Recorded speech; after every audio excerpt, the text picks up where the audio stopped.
So, sa mga nagtatanong po guys, kung magkano na nga ba yung ating na income or na withdraw dito sa ating AAO. So, ito papakita ko sa inyo. Ito yung 2 weeks salary ko guys, so nakuha 8,270.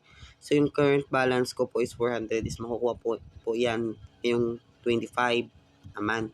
Itong commission po, every 25 and 10th a month day po yan makukuha. Then, yung sa withdraw natin, naka-withdraw tayo kanina ng 230. So, ang last nating withdraw, 2-3 yung kahapon. 2-3 yung kahapon. Tapos, 1,150. So, yung malaki natin guys is yung 4,600 ito. Tapos, 3,500. 1,150. Ayan po. Ang dami po nating na-withdraw. And napaka-legit po.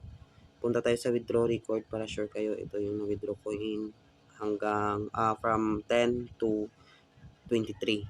So, it means 2 weeks. Sa 2 weeks, siguro 1, 2, 3, 5. Mga 9K siguro lahat ng na-withdraw natin.